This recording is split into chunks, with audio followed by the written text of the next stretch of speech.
for joining me. It is a pleasure once again to welcome you back for the second installment of our discussion about health in general.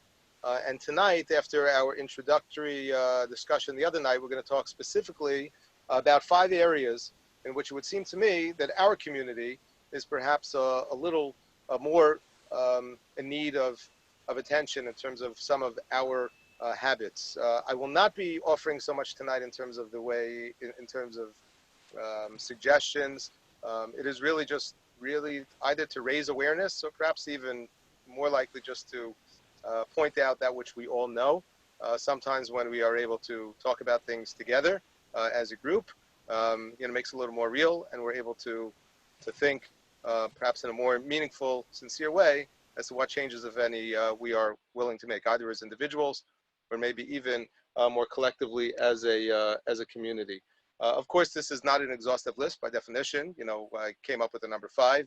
Already, whenever I say 3, 5, 7, 10, whenever I make up these numbers, they're just random numbers. I figure that 5 is more than enough. And you may disagree. You may have your own 5. I'm sure that we would all agree on some of these, but maybe if we can include more opinions in this discussion, some may argue that that you have better, perhaps more pressing examples. I'll actually begin by mentioning that there's one that's not on the list, and that is smoking. I think for a very long time, people had assumed, and perhaps correctly so, that as a community, the Orthodox community was guilty of smoking, and perhaps more so compared to other communities, other religious communities. That may have been true several decades ago. I think it's less so today. Certainly over the past number of years, that there's been more awareness and more of an attempt on the part of the leadership in the community overall, the Orthodox community, to alert the community of some of the dangers of smoking. I know that we would probably all agree that smoking is something which is very harmful, and we should not do. And the fact that it is not on my list of 5 unhealthy habits of Orthodox Jews, it doesn't mean because no Orthodox Jews smoke. It just means that overall, when I take a look at our community in which I find myself today, by and large, I don't really see this as being something which is such a prevalent issue that it would make the top 5 list. But that's, again, not because there's anything healthy about smoking. To the contrary, I think we could all agree that it is rather toxic. I'll make one other introductory point, and that is that even though, and I think the title is somewhat provocative because I'm speaking right now about 5 unhealthy habits of Orthodox Jews, that seems to be an indictment almost that there's something about the Orthodox lifestyle, maybe about our ritual obligations, about halachic obligations, which somehow compels us, which puts us in a situation in which we have no choice but to engage in unhealthy behaviors and to develop unhealthy habits. And I don't think that that's so. I don't think that any of the things that I'm going to mention tonight are essential to proper observance. They are more circumstantial, and I don't think it's coincidence that they affect our community. And to a certain extent, it is very much a reflection of certain, cultural realities, but these are not because of halachic obligations. And if we're honest with ourselves, and I think that we all find ourselves at a point right now in our lives when hopefully we can be just a little more introspective, a little more open to ideas and thoughts that we would generally perhaps be a little more resistant to change, then we would realize that there are ways that we can adopt more healthy lifestyles, even while adhering to all of our cultural, halachic, ritual obligations and traditions, etc. So what I'm going to do right now is share my screen with you, as I did pretty effectively the other night. And here we go. So hopefully you see the screen right now. And here we go.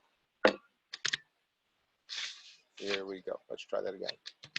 Here we go. Okay, so I'm going to begin actually tonight by just reviewing one source that we saw the other night, important as a way of an introduction to this conversation, and that is the Rambam in Hilchos Deos. It teaches that maintaining a healthy body is midarkei Hashem. This is a form of service of God. It is not to be separate from it, but as we mentioned last night, human beings are sort of um, comprised of two essential components, body and soul. And it's not just that one needs the other, but ultimately when we serve God, we are serving God as people. And vios haguf bari v'shalim midarki Hashem. And as the Rambam says here,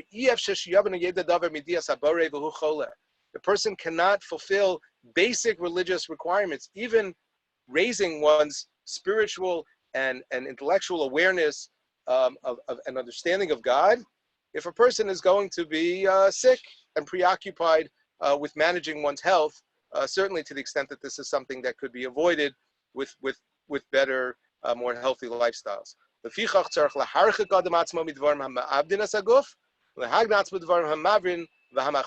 the Rambam says a two-pronged approach. On the one hand, we should avoid exposing ourselves unnecessarily to things which are toxic, things which can be harmful to ourselves physically, and we should embrace a lifestyle which encourages us to live in a way in which we are with things which are mavrin and machlimim, which means things that promote our well-being.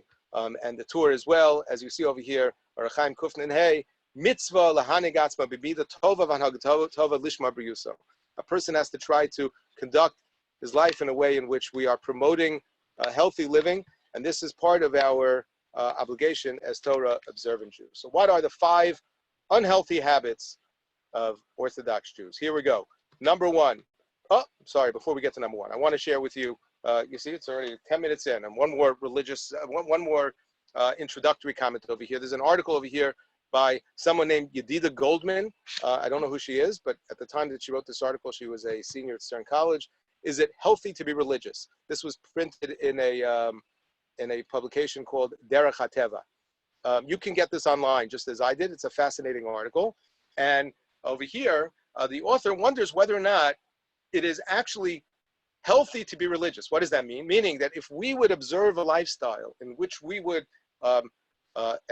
adhere to the mitzvos of the Torah, so we would naturally be more healthy because the mitzvos of the Torah make us healthy. So some of the examples that the first 2 I'm going to include, she doesn't mention in an article. Healthy mitzvahs may include moda'ani. That sounds a little funny. But again, you may have heard this idea. It was very popular about 10 years ago. I don't know if people are still talking about it. But moda'ani, we know, has 12 words. And somebody, somewhere, found some, I don't know if it was some scientific article or something like that, or some doctor who said that, if we would just take 12 seconds in the morning, sitting up, before actually standing up, it would do a lot to get our blood flow going and to breathe in a couple of air, breathe in an appropriate amount of oxygen. It would just be a very healthy way to start our day. So moda'ani is a great idea. Tefillin, also not something she mentions in her article, but I have over here from the Journal of Chinese Medicine, believe it or not, that an ancient acupuncture point prescription for mental clarity. How do you like this? That tefillin, if put on properly, according to this journal from Chinese medicine, can actually be very healthy, or so acupuncturists tell us, because it will press just the right amount on all of the pressure points which would allow a person to feel and to achieve a sense of mental clarity, physical and emotional health and well-being. In our article, so Yedida Goldman talks about Netilas Yadayim, daily prayer, Shchita, Kashrus, Basa B'cholav, Taras HaMishpacha, and other examples of halachic obligations, rituals that we have, which in her estimation may actually be healthy, that there may be some health benefits. Now I want to begin, before we actually talk about 5 unhealthy habits of Orthodox Jews, by saying the following, and that is, I am not at all convinced that this is necessarily so. And of course, I'm not going to argue point by point. I think it certainly can be that many of these practices are in fact healthy. Netilas Yadayim is one that's sort of very, very much in vogue at the moment. We are all in the habit, we should be anyway, of washing our hands, and we know that there are certain health benefits to that. But I don't know that we need to feel compelled in any way whatsoever to accept this mindset, which is basically that if we keep mitzvos, then we will be healthy because the mitzvos themselves promote health. That's not necessarily so. And additionally, even if it is so, even if we can somehow prove that keeping the laws of kashrus, for example, will be healthy. That doesn't mean that this is why the Torah tells us that we should keep kosher. In fact, the laws of kashrus, machalos asuros in general, is considered to be one of the classic examples of chukim. This is a chuk. This is something for which we don't really understand the reason. We don't know the reason. So it may be that somebody will tell me it's unhealthy to mix milk and meat. I'm not interested if that's so at the moment, but even if it is, it really doesn't make the point. And the reason I'm starting with this tonight is because I actually want to make I want to come at this from a completely opposite angle tonight, and really to say that we should be very careful and mindful of the fact that as observant Jews sometimes, in our quest to do things in the way that we believe is the right way, the ideal way, we may actually be, perhaps unwittingly, but adopting certain lifestyles that are unhealthy. So it's sort of ironic because she's coming at this from the angle that if we keep Torah mitzvos, so we will necessarily be healthy. Now I'm saying I don't know if that's so, but I can tell you this for sure, and that is that sometimes dafka, because of the way that we choose to keep Torah mitzvos, the way we choose to live as Jews, we may, again, unwittingly, doesn't have to be this so, we may be more unhealthy than we really should be. So that's, really the point for reflection that I would like you to think about tonight. So what is the first on the list? I hope that there is no real major debate about this. Number one is overconsumption of food. I'm going to speak about this perhaps more than anything else tonight because this is a big one. Here you have a couple of samples. I hope everybody ate dinner so that the pictures in front of you are not too enticing. But of course, these are just a sample of some of the wonderful foods that we have in this beautiful world, a world which is full of variety and taste. And we're going to come to that and talk about how we understand that from a Torah perspective in a moment. Now, let's talk about why this is a problem which perhaps requires specific consideration as Orthodox Jews. So as you know, as Orthodox Jews, we eat a lot. We joke about it, but let's talk about it not from a perspective of sort of making fun of ourselves. Well, let's just think about why that is. Why is it that Orthodox Jews eat a lot? Well, first of all, I guess Shabbos is the end of the week, but for the purpose of discussion, let's start there. Shabbos has 3 meals, right? We have 3 meals. Every day of the week we have 3 meals. We should. But there's something different, as we're going to talk about the way we eat 3 meals on Shabbos. On Shabbos, we also have the custom often of participating in Kiddushim, either at the shul or at home or people's houses or both. There, of course, is a tradition to have a special meal called the Malava Malka. This is actually not just some Hasidic minhag. This is found in Shulchan Aruch. This is a real halacha that a person should have another meal. Can you imagine? After having had 3 meals over Shabbos. We have, of course, our holidays, Yom Tovim, in which we eat a lot, and many other types of ritual celebrations, including a Shalom Zachar and Bar Mitzvah, L'chaim, Zvorts, weddings, family gatherings, fundraising dinners, community events, open houses, etc., etc. I think you get the point that each and every one of these are examples of the types of activities that we engage in on a regular basis. Now, it's true that right now we are all, for the most part, hopefully home, and so we are not participating as we speak in Bar Mitzvah celebrations and weddings and fundraising dinners, community events and open houses. But hopefully, b'shat tova mitzlachas, we will be able to resume a normal form of living, which will include being able to celebrate at these events. Of course, we are still able to celebrate Shabbos and Yom Tov, and in that regard, we are still at even immediately sort of at risk of being mindful of how much we eat as Jews. Now, how much do we eat on Shabbos? I don't know how much you eat on Shabbos. I don't even know how much I eat on Shabbos, which is part of the problem, frankly.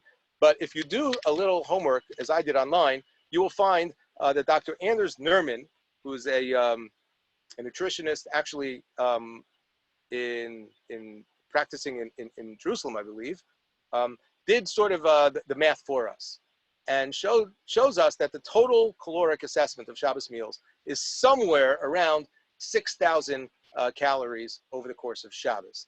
Now, I am not in a position to tell you how much you should be eating. This is a discussion that you should probably have with your physician, and the number will vary from person to person.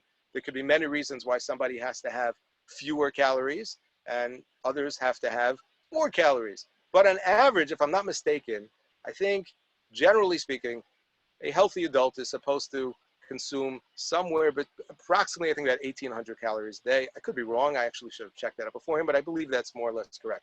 So you don't have to take out a calculator to realize that we are way off. Now you'll say, wait a second, I don't eat like Dr. Anders Nerman does. But if you take a look at this, it's actually not so crazy. This is a pretty reasonable list, consisting, of course, of challah and chicken and a little salad and gefilte fish and a cup of wine, etc. Now you'll tell me you eat a little less, and that's great. Wonderful. You may tell me you eat a little more. That's not as great. One thing we know for sure, and that is that it is not healthy to eat 6,000 calories a day, unless maybe you are an Olympic swimmer, in which case that may not be enough. But for most of us, that is considered to be an unhealthy amount of food. And then you'll say, yeah, but I only do it once a week. So once a week, we all know that we're allowed to have this one day that we're allowed to cheat. Maybe, although if we go back to that list from beforehand, you'll see there's a lot of other stuffs that we do. And Shabbos is not just 3 meals, but it's the Kiddush and the Malav Malach and the Shem Zachas, the Bar Mitzvah, L'chaim Zvorts, weddings, family gatherings, etc. So the idea is that there is a lot of food. There's a lot of food going on. And I'm not sure that we are aware of how much we are necessarily eating. Now, maybe you'll tell me, yeah, but it's not such a big deal on Shabbos because the calories that we consume on Shabbos don't really count. And that's why if you've ever tried this experiment, you know that when you get on a scale after Shabbos, you don't gain any weight, right? Isn't that true? Didn't we all learn that somewhere? And the answer is, of course, they do. Calories that you consume on Shabbos do count. It is possible that with the best of the intentions, somebody, I don't know who started this rumor, who probably was inspired by the way some explain the concept of Neshama Yisera, that we have the capacity for just more on Shabbos, not just a heightened spiritual awareness and an expanded capacity for spirituality, but maybe even the ability to eat more. But even if that's true, that we understand the Neshama Yisera, to my knowledge, I haven't found any source that tells us that you won't pay for it later. And especially, again, for those of us who have to watch our weight or our sugar intake, etc. So we should be very aware of the fact that Chazal do not offer any special dispensation, to anything that you consume on Shabbos. So this is something that we sort of like to imagine and believe, but of course, it is not so. Now, when we think about food in general, the relationship that we should have with food from a Torah perspective, some very interesting marmakomas for you to consider. On the one hand, the Sefer HaChinuch, in his description of the mitzvah Birkas Hamazon, teaches that Mimidosav HaKadosh Baruch Hu Shu Rav Chesed V'Hu Chafetz B'Tovas B'Yosav V'Rotza Liyosen Ru'uyin V'Zakoyin L'Kabel Tova Mito. The Sefer HaChinuch explains that HaKadosh Baruch Hu, by design, the way he created the world was such that he would be able to give to us a world that we would enjoy. That we are here not only to enjoy, but partially to enjoy. We have some greater, purposes in this world. We are here for a mission which consists of a lot more than eating.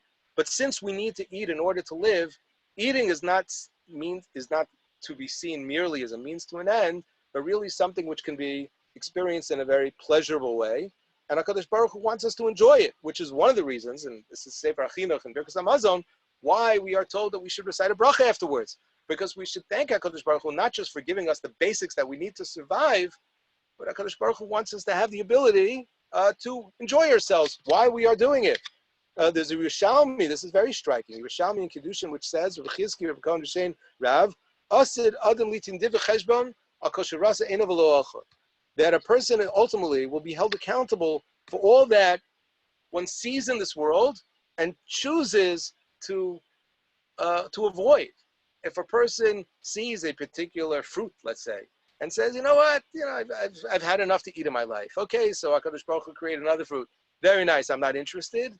So the Yerushalmi, I don't know exactly how literally you are to take this, says, Asid Adam Litin Dim Cheshbon. HaKadosh Baruch Hu is going to say, why didn't you try a star fruit? They're delicious. Why didn't you have it at least once? Of course, I'm using that example because that's my go-to fruit on Leil Rosh Hashanah.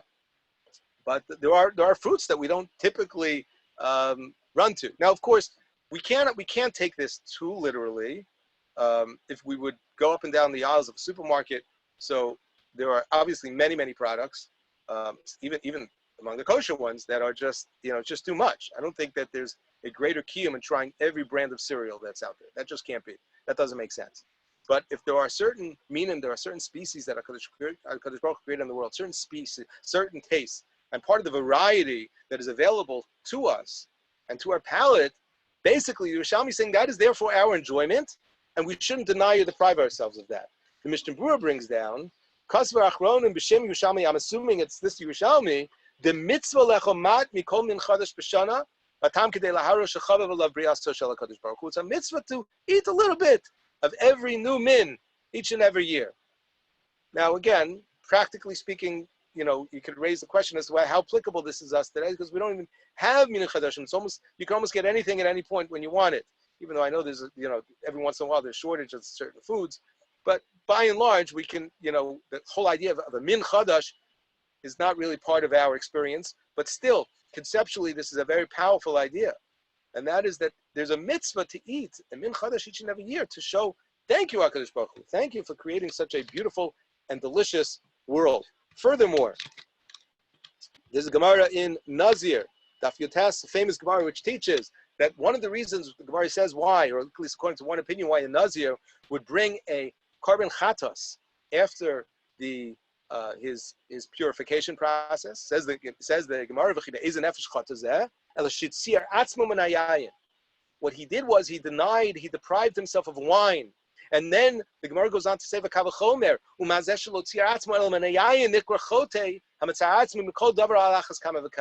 this guy, all he did, and for a limited period of time, was that he deprived himself of wine, and yet the Torah labels him as a chote. Imagine a person who deprives himself of so much more than that. How much more so do we frown upon such an individual? And to a certain extent, he is labeled as a chote. I referred to this next source the other night. This is a truth of Moshe Feinstein. He was talking about whether in mutter linhog diet. I think everybody would know how to translate that. The word diet. Moshe is talking about a specific situation over here where somebody is choosing to diet exclusively for the purpose of her looks. I say her looks because that's the particular case over here. This, of course, can apply to men and women. There really is no difference as far as the halachic implications over here. But he describes over here, and I imagine the case was brought in, that there was a certain woman who was inquiring as to whether or not it's permissible to diet if this is something which has not been prescribed by a doctor. So he says, listen, if the diet is something which is not really, there are different types of diets. He says, listen, obviously, if the doctor says you need to diet, then you should diet. If the doctor says you're fine the way you are, so you don't need to diet. However, if a person says, yeah, but even so, I know that when I have too much ice cream, I end up regretting it later because, I put on a couple more pounds than I really need, even though the doctor says it's not a big deal. So he says that's fine, because at the end of the day, he says, competing values. On the one hand, there's a value to sort of eat and enjoy life, but you may choose, you have the right to say, you know what, I'm going to have a little less in order that I could feel a little better about myself the way I look. And again, please don't misunderstand. I am not in any way whatsoever endorsing, supporting such a perspective and outlook anyhow. I'm just, it's not the point of this discussion right now as to whether or not a person should be concerned, and certainly it's unhealthy to obsess over one's looks in that regard. But says Moshe, listen, people have a right, we spoke about this the other night, sort of autonomy over one's body. A person has a right to say, you know what, I don't want this because I don't want to have to deal with the effects of this later. That's fine. However, he says that's only if I'm basically choosing to deprive myself of certain things that I really enjoy the taste, but when I don't eat them, I don't feel any pain. However, he says that if the diet is one which causes real pain and suffering, and he doesn't quantify this pain and suffering, so I'm not sure that I can either. But you know what it's like.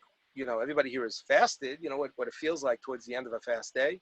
Now you'll say that's extreme, especially if you think about a 24-hour fast. Of course, naturally, 15, 16, 17, 20 hours into the day, we're going to be, we're going to be suffering, not necessarily in terrible pain and suffering. But the truth of the matter is, if a person eats every day, but is undernourished and continues to eat less than they need on a regular basis, this is something that can cause sour mamish. He calls it. This could cause real pain. A person may not feel that pain, but others may feel it. The way that this person is acting, the way that this person is emoting, is one that is clear that this person is in Tsar. So Rav Moshe says, I believe that this is a form of being Chol Ba'atzma. This is like a form of sort of self-harm. This is injuring oneself.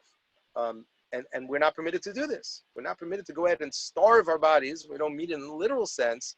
Bishvil noi v'yofi, he says. And so therefore, here you have a whole set of marmakomos, which seems to impress upon us the importance of food and understanding that food is an opportunity to really sort of enjoy life. On the other hand, there are some other important sources for consideration. There's a Gemara in Yevamos which teaches Amarava Kadesh Atzmacha b'mutarlach, that we should choose to sanctify ourselves, even if not especially in areas where things that are permissible to us. Obviously, Kedusha, by definition, means a certain sanctified lifestyle that a person is opting in a discretionary way to say, you know what, this is technically permissible, but I'm going to choose not to have it. The most famous example of this, or the most elaborate explanation, is found in the Ramban in his commentary on the words Kedoshim to you, which we just read a couple of weeks ago in Parshas Kedoshim. This past Shabbos, Kedoshim to you, the idea of Navo B'Rishus HaTorah. The Ramban speaks about an individual who is technically within the bounds of the law, meaning this individual is eating food that is kosher, and this individual is having sexual relations with his wife only, and this person is drinking wine, but drinking, again, only kosher wines, and eating meat that's strictly glak kosher. That may be true. However, says the Ramban, if a person overindulges, if a person is doing it exclusively l'shem taiva, so this is what's called a navo b'rishus haTorah. This is a person who may be technically within the letter of the law, but in absolute violation of the spirit of the law, which, in regards to the mitzvah kedoshim to you, is the letter of the law. Meaning, the Torah demands that we live a lifestyle in which we don't partake of everything that is permissible to us, that we set limits, both in terms of the frequency and the duration and the extent to which we indulge in this world. We cannot be gluttonous people. So the idea of kedusha, particularly when it comes to machalos, when it comes to eating, when it comes to marital relations, these are classic examples, not necessarily the only examples. So these are areas in life in which the Torah wants us to show that we can, on our own, demonstrate restraint from time to time. Now, the Rambam in Hilchos Deos, I quoted to you the other night and tonight, the beginning of this halacha Aleph in Perek Dalet. But the Rambam, after telling us it's important to be healthy, actually gives some specific advice and instructions. And I'm not going to go into these details right now because it's not really the focus of this shiur. It's actually an interesting discussion, separate discussion as to what extent the Rambam's prescriptions for a healthy lifestyle seem, as far as we can tell, in terms of modern science today, to be good advice today, not always good advice sometimes. So it's worthwhile to take, and there have actually been books, modern books, that have been published, really looking very closely at the recommendations of the Rambam. But just see this very briefly. He says a person, la'olam lo yochal adam elu kashu rai v'lo yishta elam kashu kutzaveh. Person should eat when he's hungry and drink when you're thirsty. Again, on the one hand, you say, great, what's the big chiddush there? But again, the Rambam was living 1,000 years ago, and he's reminding us, of course we should eat, but eat when you're hungry. And when you're not hungry, don't eat. When a person has to go to the bathroom, go, for example. And then the Rambam goes on to talk more specifically about how much a person should be eating, and when you should know when you should stop and when you should start. And again, what interests me right now, not so much the details and the particulars, but just the approach of the Rambam, which is one, of course, that promotes the importance of healthy living, and reminding us that if we, in fact, are going to be, as he begins this discussion by saying, living a life midarki Hashem, and which we are going to embrace not just a healthy spiritual lifestyle, but a healthy physical one as well. So that has practical implications in terms of when we eat and how much we eat. Finally, I think this may be sort of the final source that I want to share with you on this. It comes from the Sefer Alei Shur, and this is already taking the discussion, I would say, almost like to a higher level. But there are those among us who may be thinking, well, how do I know? How do I know when I'm eating, whether I'm eating sort of l'shem the right reasons or l'shem the wrong reasons, or a little bit of both? So Rav Ober writes, when it comes to eating, there's something that we can and we should think about it. There are times where a person has brought, is given a food that has a good taste, And that's what people choose to eat. Sometimes I am served food that I don't really like. Or maybe it's burned a little. Or maybe it's a little too salty. This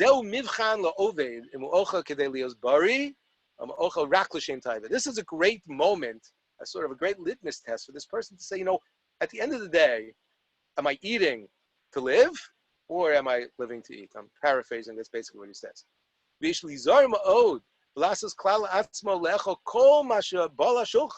Now, he doesn't mean to eat everything on the table, for sure not, but he means that we should demand of ourselves that we should eat. And we should say, well, I don't like this. It's not really my taste.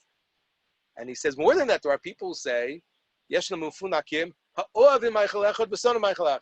love this and I hate this. He says, what does that mean? What does it mean, love and hate, when we're talking about food? What does that mean? This is food. Again, this is already a higher level. I'm acknowledging, but for those again who among us who are in the mood to introspect even a little deeper and further, so to ask ourselves, you know, it's okay to enjoy food. Nothing wrong with it. But is that all it is for us?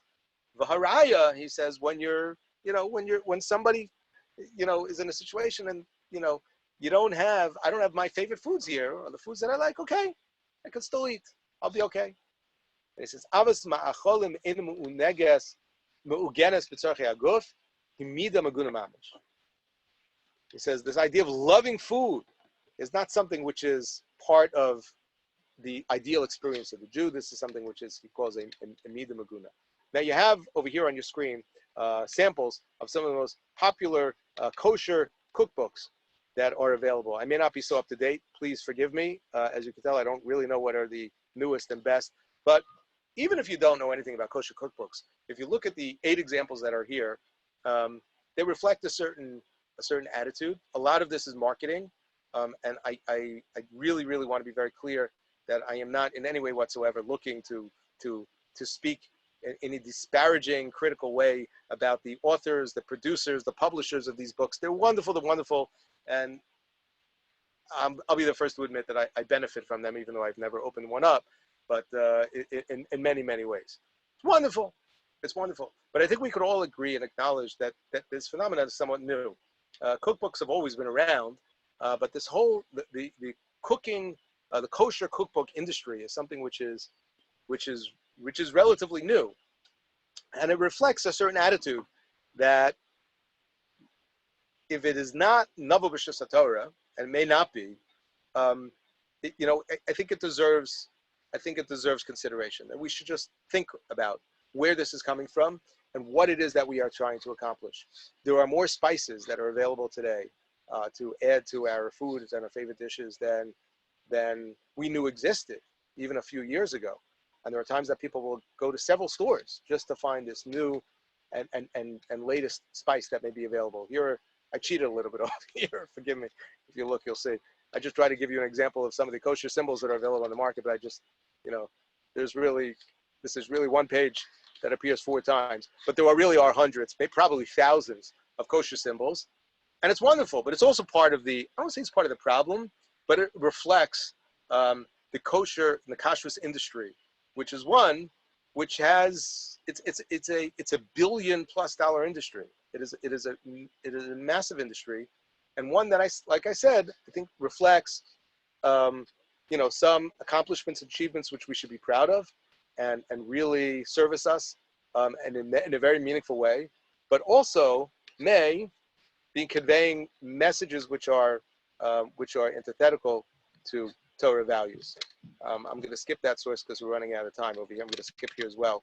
I'm going to share with you an excerpt from an article from Rabbi Ephraim Goldberg of Boca Raton Synagogue, formerly from Teaneck, who writes as follows: do you remember when a Shabbos meal consisted of a piece of fish or a slice of melon, or a bowl of soup followed by one main dish, one side dish, and one kugel, and ending with a dessert of fruit or one cake? Now, I will say I do actually remember that. Now our meals have endless courses, multiple main dishes, countless side dishes, and practically Avini's tables of dessert. Our Bubby's gefilte fish, chicken, and matzo ball soup and simple recipes are not sophisticated enough for us. We need tri-colored gefilte fish, tri-colored matzo balls, and menus that would challenge the next Iron Chef. Fewer courses and fewer options at our Shabbos tables will lessen the financial burden, physical drain, and even emotional stress on those shopping for and preparing for the meal. Setting food up on a buffet rather than leaving it on the table will eliminate mindless nibbling and noshing at endless meals. I will say that we've been doing this more and more over the past number of years. It hasn't worked so well for me. I just keep getting up, but it does work for others. But it definitely eliminates the constant mindless nibbling at the table. I will admit, and it's a thought worth considering because there are health benefits. Being forced to get up to get more food will likely increase thoughtfulness about whether or not we are really still hungry. Even if we enjoy spending all evening or afternoon with friends, we should bench as soon as the meal is done and enjoy each other's company on the couch or around an empty table rather than sit there and continue to eat even though we are beyond full. So here are some interesting sort of practical suggestions that Rabbi Goldberg offers as to how, without radically changing the way that we do Shabbos, but introducing changes which will slowly but surely at least stem the tide and slow and maybe even reverse a course that we are on, which I don't believe we ever really consciously intended to be on. Because I don't think there's anybody who wants to be living an unhealthy lifestyle. I don't think that there are people who really consciously are choosing to do things which are physically destructive. But the reality is that it is so easy to sort of slip into this mindlessly. And again, it is all happening under the sort of under the rubric or within the misgarret of this is what it means to be an Orthodox Jew. This is what Shabbos is. But Rabbi Goldberg reminds us that, this is not what Shabbos always was, and it's not what Shabbos has to be. And I think this is, great food for thought, pun intended. Okay, the next on our list is overexposure to stress. The stress, which of course is something that we could all relate to, especially at such a stressful time. Now, just some statistics about the dangers of stress, because you may or may not be aware that stress is actually something which could be a very serious health threat. 43% of all adults suffer adverse health effects from stress. Now that's very interesting. And you may be wondering, about the statistics, and I'm going to quote where I'm getting them. So I want to share with you a quote from the 16th President Abraham Lincoln. Don't believe everything you read on the internet just because there's a picture with a quote next to it. I think about that often. Some of great words of wisdom from President Lincoln, who reminds us just because you see things on the internet, you shouldn't believe them.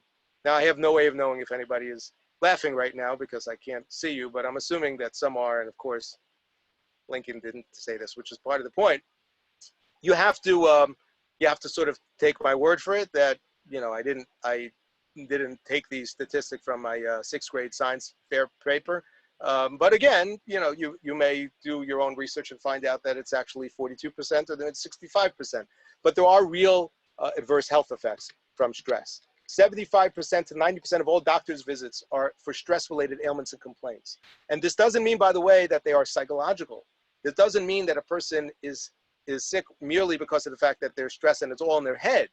No, that a person can have high blood pressure because of stress, as we know. That there are real physical side effects to stress, and it is estimated that the overwhelming majority of doctor visits are stress-related. Stress can play a part in problems such as headaches, high blood pressure, heart problems, cancer, diabetes, skin conditions, asthma, arthritis, depression, and anxiety. The Occupational Safety and Health Administration declared stress a hazard of the workplace. Stress costs American industry more than $300 billion annually.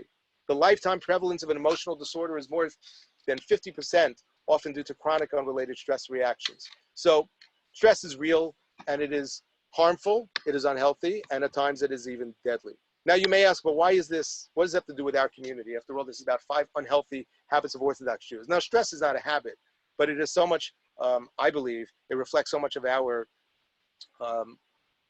community, not to the exclusion of others, that I think we should see this as being something which is some of unique challenges that we have. What may be some reasons why there is a high, if not a higher, but a high stress rate in the Orthodox Jewish community, relative perhaps to the general population? So number one, family size. Many of us are blessed to have families. Baruch Hashem, that is a blessing, and it's not something that we should ever complain about. But every blessing in the world, comes with sort of strings attached. And one of the challenges, it's a wonderful challenge, but one of the challenges of having larger families is that there is more stress.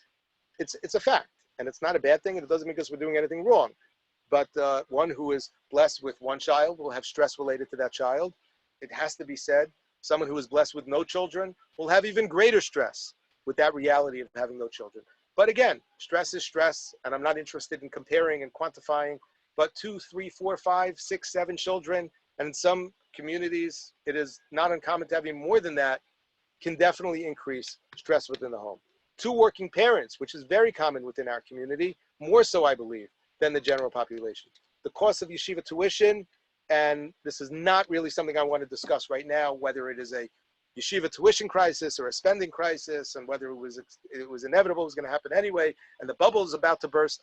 This is not about the causes and the effects and the issues having to do with yeshiva tuition, but it's a simple fact that in order to afford tuition, at least in this country, maybe people listening at some point to what I'm saying tonight live in Israel, the challenges there are different in this regard. One has to earn an extraordinary amount of money in order to be able to make it here.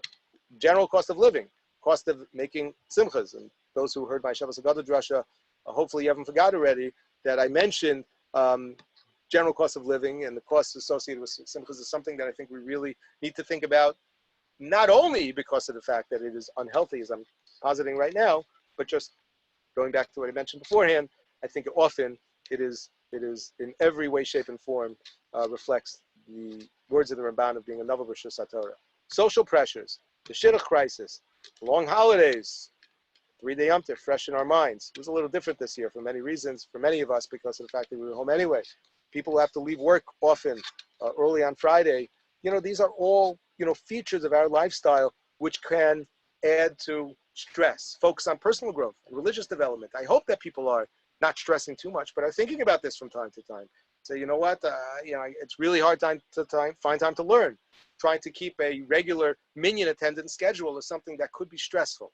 So these are all features that are unique to our community, which I believe highlight the fact that we may be a little more susceptible to stress than people who don't face these challenges, and we should be mindful of that because stress is unhealthy. What are some stress reducers? Exercise. I like practicing. Well, it's not that I like practicing what I preach. I like preaching what I practice. I try to avoid preaching things that I don't practice because it's uncomfortable for me. In fact, I've told some people in the past, if you want to know the things I don't practice, just pay attention to things I never preach about. And I probably don't practice those, and that's why I don't preach. I will preach about exercise because it is something that I try to do. Until about 5 years ago, I never did, but I started, and it comes and goes, and it depends on a whole variety of circumstances as to how attentive I will be to that. But it is clearly something which is so important for one's physical health, one's emotional and spiritual health, and entire state of being. It's extremely, extremely important. There are many different ways that we can exercise. For people who haven't exercised in the past, particularly people who are older, it may be very overwhelming, the thought, and I would just encourage you to push yourself to learn more about different forms of exercise that exist and take advantage while you can of different exercises that we can do, which will definitely go a long way in reducing stress. Healthy diet, which of course goes back to what I mentioned earlier, although I will say that healthy diet should not merely be a way to, or exercise rather, should not really merely be a way to mitigate the effects of overeating. We should think about healthy diets, and we should think about exercising, getting enough sleep. Meditation is brought down as a great stress reducer, and davening, of course, is a form of meditation if we're doing it properly. It is actually meditating, being better organized, limiting internet and cell phone use. These are all things that can actually reduce stress, and of course, learning Torah can be a great stress reducer. That should not be the reason we do it, certainly not the only reason we do it, but one of the great benefits of Torah study is that it can be actually a very uplifting and a very relaxing experience, which can leave a person feeling rejuvenated, not just spiritually, but even physically. So there are things that we can do which will reduce the stress that we face. But I believe that the second greatest health concern facing Orthodox Jews is the prevalence of stress. Number three, exposure to harmful noise levels.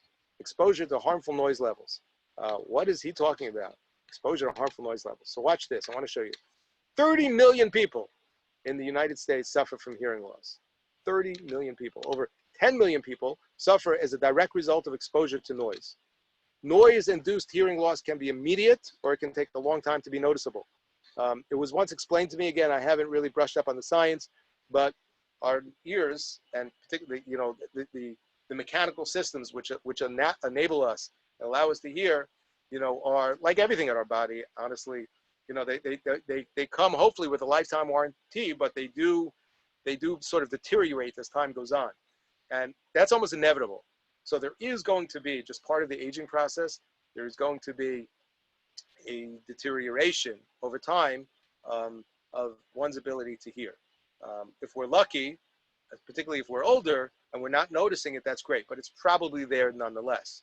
I think it almost definitely is. However, exposure to harmful levels of noises, particularly over long periods of time, can take a much stronger toll on that system and can impair our hearing much earlier.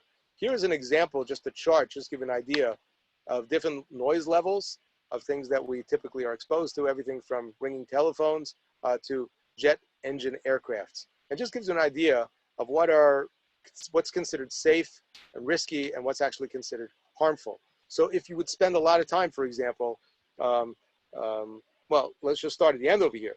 People who are in a shooting range, or people who are using jackhammers or working, in the airports, directing planes from the ground. So they will hopefully, and almost naturally, you'll see these people all the time using protective gear to make sure that their ears are being protected. You will not necessarily see that when somebody's mowing their lawn, that they will be using protective gear, and I'm not sure that they need to, but when you go down this list, there's certainly more reason to be concerned. Several years ago, there was a very interesting article published in the Five Towns Jewish Times by Rabbi Yair Hoffman, who's a very prolific author. He writes and publishes almost weekly a range of very interesting halachic topics. So listen to this. This title over here is Chassan Alert, we are serving treif at our weddings. Now, of course, that's a very provocative title, and I'm sure that many people read it because they couldn't believe that we are serving treif at our weddings. But he goes on to actually talk about that the treif over here is not the food, but it's the fact that the music is too loud. And he describes this as being something which is scandalous, because this is something which is extremely harmful. Many people are aware of it, others are not, and it is happening, in full display, and nobody seems to be doing anything about it. And he writes there, how many decibels are typical sounds? A refrigerator hums at 45 decibels. Human beings speak at 60 decibels. A Rav can speak at about 80 decibels. I actually once clocked myself at 88, believe it or not, but that's just a typical number for most Rabbanim. Manhattan city traffic can hit 90 decibels. A revving motorcycle can hit 100 decibels, a siren at 120, an Uzi submachine gun, etc. Now, he says, what is the noise level that a band reaches at a wedding? So he said that he went and he measured it with a decibel measurer. I don't know exactly what he was using at the time. And he measured it at 142. That's above a submachine gun. Deafening. At the tables where you could not hear normal conversation, it was above a 110. Now, it could be that my unit was not calibrated well, but after having purchased another one, it seems that the calibration was accurate. Anybody who has a smartphone could do this today. I hope and pray that soon we'll be able to return to weddings with music, and you can test it out. I have an app on my phone. I forget what it's called, but I'll find it right now. Some sort of decibel meter, and it is frightening. It is absolutely frightening how loud the music is, and I believe it could easily hit numbers that are higher than that. Most people, if you look around in the room, are just dancing and seemingly totally oblivious to the noise, just going along with it, because what choice do they have? But again, like everything in life, we have choices. Several years ago, actually over 10 years ago, an article that was published in the Journal of Halacha and Contemporary Society, RJJ, Journal of Contemporary Halacha, Kol Sason v'Kol Simcha, cute title, Halachic Considerations of Loud Wedding Music. This was written by two physicians, one of whom, Rabbi Shalom Buchbinder, just passed away several days ago, a member of our community, a very beloved and special member of our community. His family is sitting Shiva right now. But he wrote, as the chairman of radiology at Staten Island University Hospital and a professor at Albert Einstein College of Medicine, he wrote about this topic. I encourage you to see, you can read the entire article online, but just want to share with you the table of contents, just to get a sense of what issues were discussed. The scientific underpinnings of damage caused by music, relevance to the Jewish wedding scene, possible prohibitions, halachic considerations of damaging oneself, painting oneself, Misameach Chassan V'Kala, making sacrifices to gladden the bride and bridegroom and the bride, metaphysical protection, possible prohibitions relating to playing loud music, grama, garmi, indirect damage, etc. So you get a sense. I mean, this was like I said, a very comprehensive article, but there really is, there's a lot to discuss on this topic. You will be able to find a lot of information online, but I encourage you to do so, because at the end of the day, you know, we only get 2 ears. If we take good care of them, hopefully they last as long as we need them. If we don't take good care of them, so we're going to have problems. What are solutions? Well, in Israel, extremely loud sounds are ringing throughout our communities at Jewish weddings. Of note, Israel now requires catering halls to install decibel meters to automatically register noise levels. If the level exceeds 85 decibels, electricity is automatically cut. Failure to comply with this new law results in the loss of operating license. Now, I don't know if this is enforced. It is real. This is not just made up. There actually is such a law on record, but I don't know if it's enforced. I actually went to an Israel wedding several months ago in Israel, and I had earplugs, which I'll get to in a moment. But I would be shocked if the level was 85 decibels. It must have been higher than that. It could be that it was not as high as they typically are here. But, you know, just the fact that there is such a law on the record, even on the books, even if it's not necessarily enforced, is a very strong statement. What are solutions? Well, when I searched about earplugs, I came up with this picture. This is actually not a good solution. I would not recommend doing this. But earplugs are actually good solutions. As of about 4 or 5 years ago, I started wearing earplugs with me regularly at every simcha I go to, because I came up with the perfect solution. And that is that I bought a pair of earplugs that attached to my keychain. And so therefore I no longer forget them. That was the problem that I had. I would go to a simcha and I would say, oh, I wish I had earplugs. And I would always forget to bring them. But then I just put them on my keychain. And it comes in handy at other times as well, even around the dinner table sometimes. But that's, you know, that's for your, you know, own personal choice. But you always have them with you. And so when you need them, they are available. And I highly recommend that you consider taking earplugs with you whenever you go to a simcha, so we can protect ourselves from this. What time is it? Okay, so I'm going to try in the next 5 minutes or so to get to the last number 4, number 5. Number 4, alcohol exposure and consumption. You might be dependent on alcohol if you have 3 or more of the following problems in a year. You cannot quit drinking or control how much you drink. You need to drink more to get the same effect. You have withdrawal symptoms when you stop drinking. These include feeling sick to your stomach, sweating, shakiness, and anxiety. You spend a lot of time drinking and recovering from drinking. You have given up other activities so you can drink. You have tried to quit drinking or cut back the amount you drink, but you haven't been able to do so. You continue to drink even though it harms your relationships and causes physical problems. Alcoholism is a long-term chronic disease. It is not a weakness or a lack of willpower like many other diseases.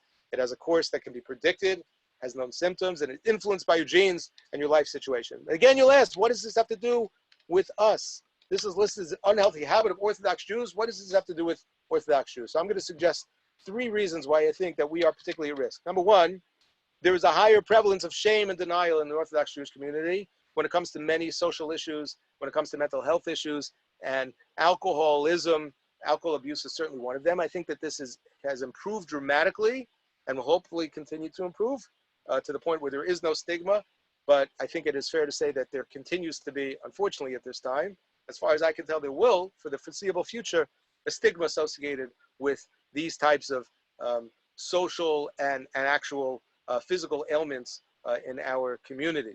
I'll use as an example, where would you find a location for a 12-step program in our area? So as you may know, most 12-step programs take place in churches. And they're actually, it's not a new shilas. Shilas for decades now. People have been asking whether they can go to a 12-step program in a church. But shuls would be the last place that we would have a 12-step program. Why? Not because we wouldn't want to help people. We have lots of other services that we would offer in and through the shul, being a sort of a community center. And the answer is because people wouldn't come. Because again, there is a very high prevalence of shame. So that is a reason why we are more at risk, because if there's shame and denial, we are less likely to take advantage of resources that may be available and to detect issues that are brewing and to really educate sufficiently. A frequent exposure to alcohol without sufficient education and prevention. We are exposed to alcohol. Go back to one of the earlier slides, be it at the Shabbos table or Kiddushim and Shul and Simchas and Purim and Shalom Zachars and the like. There's a lot of exposure to alcohol. And there is not, as of yet, sufficient education and prevention, at least to counter that frequent exposure. And finally, and this is what I think is perhaps of greatest concern to me, is the common perception that drinking intoxicating beverages is a form of avodas Hashem. And this is not so. It is true, and I'm not going to deny that you have the obligation to drink talud kosos, which all things being equal should be alcoholic on the night of the Pesach Seder. And it is true that ideally the mitzvah of Kiddush on Friday night and Shabbos day as well is performed when drinking wine. But the idea that it is important to get drunk, or that this is somehow an essential, indispensable part of our avodas Hashem, is completely misguided.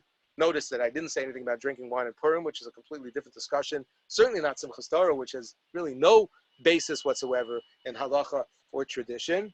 But certainly, for many, many people, there is this feeling that even like in a Shalom Zachar, because it's like, again, it's Shabbos and there's a Simcha and we're singing Zmira, so this must be sort of a form of avodas Hashem. I don't even think it's the Yetzer Hara that's speaking. I think very often it's the Yetzer Tov. It's coming from a very, very sincere and genuine place that people feel that they are somehow involved in some form of avodas Hashem, but that's really not the case. I will tell you that my Rebbe Willig, Dafka uses grape juice for Havdalah.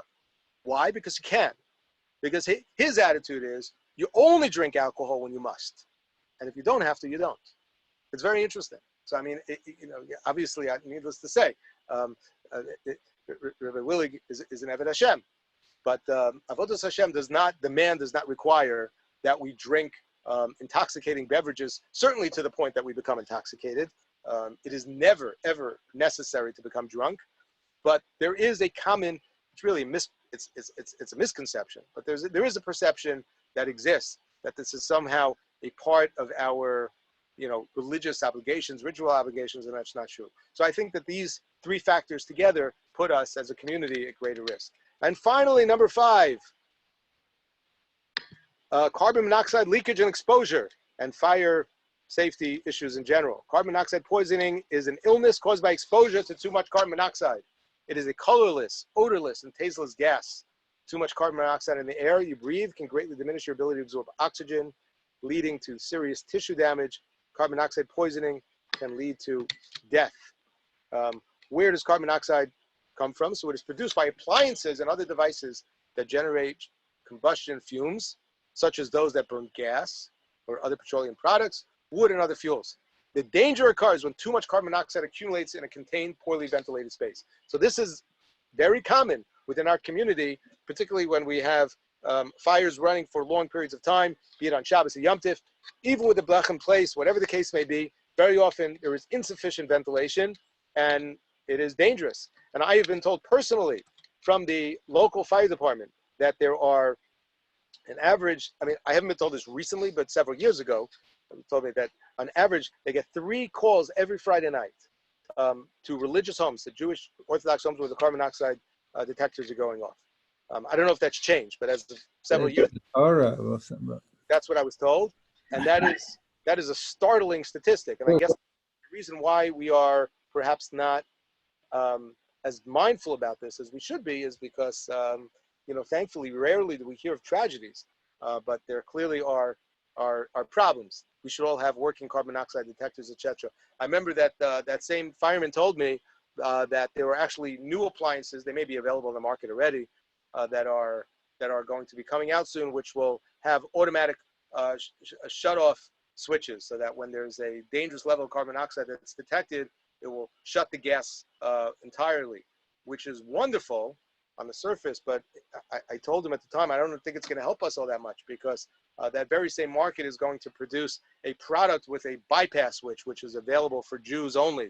So you can have a Shabbos mode, which is going to allow us to basically disable the carbon monoxide prevention system there, because we, unfortunately, we always know better. That's true. But in general, we use fire a lot. We light candles for Shabbos and Yom Tov and Hanukkah and B'dikas Chametz, and I couldn't resist, but including that picture of, looks like a beer chametz fire. I don't know what that is. Please don't try that at home. And I had to share something with you, because this was sent to me a couple weeks ago. This is going to make you laugh. Again, I can't hear you laughing, but I'm just assuming that you're going to laugh. Lag Bomer's coming up, and we've been seeing a lot of different creative part of our community to go ahead and to share happy and special occasions. We've had drive-by bar mitzvahs and drive-by weddings and drive-by kiddushim and other drive-by things where everybody stays in the car and says Mazel Tov and happy. So how about, what would a drive-by Lag Bomer look like? So check this out.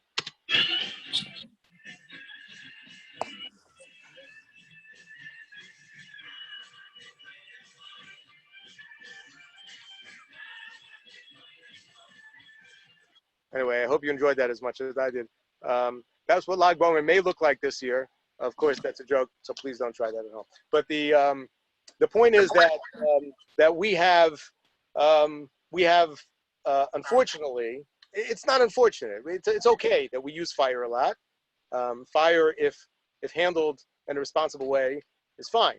But the idea is that as Orthodox Jews, we do handle fire more than we otherwise would, and we should be mindful of that and careful, especially making sure that children are getting proper guidance and modeling from their parents. So I thank you very much for joining me this evening, as I've shared with you the 5 unhealthy habits of Orthodox Jews. But of course, I couldn't let you go, even though it's 9:32, without sharing 6, 7, and 8. But don't worry, I'm going to get all of them done in 30 seconds or less. Please do not walk outside without reflector belts, especially when we start going back to Shul Bez Hashem soon on Friday nights, which is a time that, unfortunately, Jews, I don't know who's listening, but particularly in Teaneck, there's something about Teaneck where Jews think that the sidewalk is for the cars and the streets are for the people. We have to walk on the sidewalks with our reflector belts. Unfortunately, our community suffered a very, very, very painful reminder several months ago of how real and pressing the dangers are. And pedestrians need to be very, very, very careful. Related on the other end, and obviously there's nothing to do with Shabbos, but texting and driving. It's not unique to our community, but if we're talking about safety, we have to be leaders, not followers. And as parents, especially for modeling for younger and future drivers in our family, but just in general, to be extremely, extremely careful not to text and drive. And even though I said before, I'm not going to mention smoking, I will mention that substance use and vaping, and if you don't know what vaping is, we'll have to have that conversation another time, is something which I do believe, first of all, these are on the rise in the general population, and they definitely exist within our community. And even though I cannot say that there's anything unique about our community, or that this is somehow culturally part of, what it means to be a card-carrying, observant Orthodox Jew, it does seem as if our community, despite the education and despite the counter messages, is not immune, to these realities, and so therefore these deserve not just an honorable mention; they deserve separate discussions. So I had to add them on my list of 5, 6, 7, and 8. We'll see you, Bez Hashem, next Monday when we talk about from parks to schools and golf courses to shuls, preserving health while protecting life, protecting life while pursuing Torah mitzvot. You notice that I picked that to be the last one, so hopefully we'll have maybe even just a little more clarity then as to where we will be in the coming weeks and months. And if not, it's certainly not too soon. It's not premature to have a conversation about this important topic. So thank you very much. Thank you for those who joined. For those who are interested in watching this or watching the slides again, if you didn't get them, all of these shiurim are available on the Beth Aaron website, bethaaron.org. Thank you, Eliza Fishman, not only for handling again the logistics again tonight, but for taking those recordings and posting them, and for all you're doing behind the scenes to keep our community going programmatically in a very, very robust way during this time. We thank you so much. Everybody have a wonderful night, and of course, stay healthy. Thank you, Rabbi. Thank you. Thank you. Go ahead. So, oh, you're gonna take it out? Thank you. Okay.